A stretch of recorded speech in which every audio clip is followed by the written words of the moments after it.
এবার যুক্তরাষ্ট্রের আতিথেয়তা নিয়ে তৈরি হলো নতুন বিতর্ক। বিমানবন্দরে রীতিমতো হেনস্থার শিকার হলেন লিওনেল মেসিরা। মিসৌরির কানসাস সিটিতে বিমানবন্দরে তল্লাশি নিয়ে নিরাপত্তা দলের বাড়াবাড়ির মুখে পড়তে হয় পুরো আর্জেন্টিনা দলকে। সামাজিক যোগাযোগ মাধ্যমে মেসির এক ভিডিও নিয়ে তৈরি হয়েছে তুমুল বিতর্ক, যদিও বিরক্ত না হয়ে রীতিমতো হাসতে দেখা গেছে LM10-কে।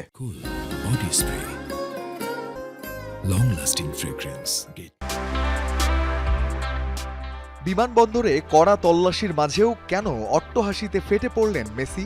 কি পাওয়া গেল তার পকেটে? ব্যালন ডিওর নাকি বিশ্বকাপ? যিনি মাঠে নামলেও হন শিরোনাম, না নামলেও খবরের প্রথম পাতাটা থাকে তার জন্যই বরাদ্দ। বিশ্বজয়ী এক ফুটবলার, যার নামটাই সবচেয়ে বড় ব্র্যান্ড। ফুটবলকে চেনা প্রতিটি মানুষ সমানভাবে যাকে চেনে তিনি লিওনেল মেসি। প্রতিপক্ষের রক্ষণ দেয়াল ভেঙে গন্তব্যে পেরিয়ে যাওয়াটা যার নিত্যদিনের কাজ। তবে ইউএসের সিকিউরিটি অফিসারদের তাতে থোড়াই কেয়ার।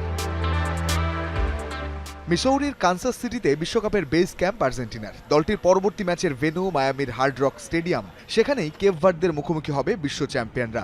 ঘটনাটা সেই মিসৌরি থেকে বিমানে ওঠার আগে যুক্তরাষ্ট্রের TSA অর্থাৎ ট্রান্সপোর্টেশন সিকিউরিটি অ্যাডমিনিস্ট্রেশনের নিরাপত্তা তল্লাশির মুখোমুখি হলেন মেসিরা, যার একটি ভিডিও সোশ্যাল মিডিয়ায় রীতিমতো ভাইরাল। 43 সেকেন্ডের এই ভিডিও ক্লিপ ইন্টারনেটে আলোচিত হয়েছে নানা কারণে। বিমানবন্দর নিরাপত্তা কর্মীরা মেসিদের লাগেজ চেক করছেন, এটাতে অতটাও অবাক হওয়ার হয়তো কিছু নেই। তবে ওই তল্লাশির সময় মেসি ডিপলদের খুনসুটি আর মেসির অট্টহাসি আলোচনার খোরাক জুগিয়েছে সামাজিক যোগাযোগ মাধ্যমে। চুপচাপ স্বভাবের ফুটবল জাদুকরকে এভাবে হাসতেও তো খুব একটা দেখার সুযোগ মেলে না। আর চেয়ারে বসে মেটাল ডিটেক্টরের মুখোমুখি হওয়া, সেটাও নজর কেড়েছে নেটিজেনদের। 2026 ফিফা বিশ্বকাপের জন্য নিরাপত্তা ব্যবস্থা শুরু থেকেই বেশ কঠোর। সম্ভাব্য সন্ত্রাসী হুমকির উদ্বেগের কারণে মার্কিন যুক্তরাষ্ট্রের আয়োজক শহরগুলিতে আগত সকল যাত্রীকে অবতরণের সাথে সাথেই স্ক্রিনিং করাটা তাই বাধ্যতামূলক। তবে তল্লাশির সময় মেসিকে ক্রমাগত হাসতে দেখে ভক্তরা কৌতুক ও কৌতূহল দুটোই প্রকাশ করেছেন সামাজিক যোগাযোগ মাধ্যমে। কেউ লিখেছেন, এ কারণেই রোনালদো প্রাইভেট জেট ব্যবহার করে।